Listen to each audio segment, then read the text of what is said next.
محمود صاحب پنڈی سے تشریف لائے، ان کا بھی ہمارا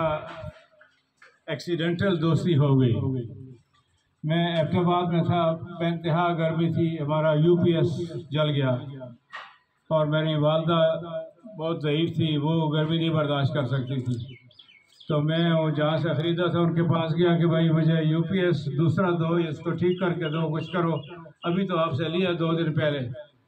تو وہ کہنے لگے جی ہم تو کچھ نہیں کر سکتے، ہمارا آفس اسلام آباد میں ہے۔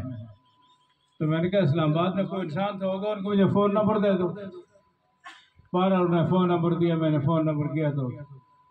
محمود صاحب نے فون اٹھایا، تو میں نے اس کے اوپر محمود صاحب کے اوپر ہو چڑھائی کی، کیا گند بیچتے ہیں آپ، یہ کوئی یو پی ایس ہے، یہ سروس کے جو ہے تو تمہاری نہیں ہے، اور یہ آدمی جو مجھے رن اراؤنڈ دے رہا ہے، یہ وہ فلانا۔ تو انہوں نے بڑے تحمل سے میری باتیں سنی۔ اس نے کہا جی مسئلہ کیا ہے؟ مسئلہ ہے کہ میرا یو پی ایس کام نہیں کر رہا، میری والدہ ضعیف ہیں، وہ نہیں برداشت کر سکتے گھر میں۔ اس نے کہا جی آپ فون اس بندے کو دیں، دکاندار کو۔ میں نے فون دکاندار کو دیا، دکاندار کو کہا کہ ابھی نیا یو پی ایس لو، جا کے اس کے گھر میں انسٹال کر کے مجھے واپسی پہ کال کرو گے، تم نے کر دیا ہے، اور اس کا جو یو پی ایس ہے مجھے بھیجو، میں دیکھوں گا کیا ہے۔ تو یہ ہے کہ بعض اوقات ایسے لوگ، اس دن سے ہماری دوستی ہے کہ اچھے لوگ آپ کو زندگی میں کہیں مل جائیں، سفر میں، بس میں سفر کرتے ہوئے، ٹیکسی میں سفر کرتے ہوئے، یا کسی دوراہے پہ کہیں پہ، تو ان کو کبھی بھی آپ گوانے نہ دیں، اس کو لوز نہ کریں، ان کو پکا باندھیں اپنے ساتھ ساری زندگی کے لیے،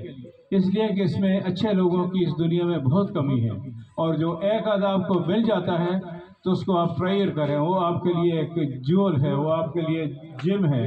اور اس کو آپ نہ کھونے دیں۔ وہ دن اور آج کا دن اس شخص کے ساتھ ہماری دوستی ہے، فیملی فرینڈشپ ہے۔ میں نے اس کو صرف ایک بات کے اوپر آج تک نہیں چھوڑا ہے کہ اس آدمی نے مشکل وقت میں مجھ سے یہ نہیں پوچھا، سوال جواب نہیں پوچھا، اس نے کہا جی یہ بندے کو کام بھیجو، ٹھیک کرو اور اس کا کام کر دو، باقی بات ختم ہوگی۔ تو اس قسم کے لوگوں کوئی اتنا کام نہیں تھا کہ انہوں نے کوئی بار کیا، لیکن بات یہ ہے کہ اس وقت دوسرے آدمی کی تکلیف کو سمجھنا کہ بھائی اس کی والدہ ضعیف ہے اور اس کو ارجنٹ ضرورت ہے، میں اس کے ساتھ کیوں تو میں کروں اور خواہ سوال جواب کروں، تو اس نے میرا کام جو ہے 10 منٹ کے اندر ریزالو کر دیا، اور عمر بھر کے لیے میری لائلٹی، میری دوستی اور میرا گڈ ول اس نے حاصل کر دی۔ یہ تبلیغ والوں کی مہربانی ہے، انہوں نے ہمیں سکھایا لوگوں کے ساتھ جڑنا۔ اللہ آپ کو جزائے خیر دے، آپ خود اچھے ہیں، اور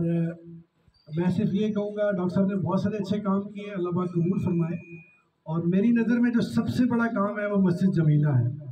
اور اللہ جل شانہ نے فرمایا کل من علیہا فان، ہر چیز ختم ہو جائے گی، لیکن ہمارے بڑے فرماتے ہیں کہ وہ کام جو آپ نے خود نیکی کی یا کسی کو نیکی کے رستے پہ لگایا، خود کوئی نیکی کا کام کر دیا، وہ آپ کے مرنے کے بعد بھی آپ کو اجر ملتا رہے گا۔ تو انشاءاللہ یہ ایک ایسی چیز ہے، ہم سارے ختم ہو جائیں گے، لیکن یہ مسجد اور اس مسجد سے جڑے ہوئے لوگ یہ نیکیاں کرتے رہیں گے، آپ کو انشاءاللہ وہاں بھی اس کا اجر ملتا رہے گا۔ اللہ پاک قبول فرمائے، ہم سب کی مغفرت کا، نجات کا اس کو سبب فرمائے، اور پاکستان سے لے کے امریکہ تک ہمیں کوئی کام ہوتا ہے تو ہم ڈاکٹر صاحب کو کہتے ہیں ڈاکٹر صاحب فلاں اسٹیٹ کے اندر فلاں بندہ ہے، اس کی یہ پریشانی ہے، تو الحمدللہ ڈاکٹر صاحب اچھا مشورہ بھی دیتے ہیں، اس کی مدد بھی کرتے ہیں، اور یہ ان کی خوبی ہے، اور اسی خوبی کی وجہ سے لوگ ان کے ساتھ جڑتے ہیں۔ اللہ ہم سب کو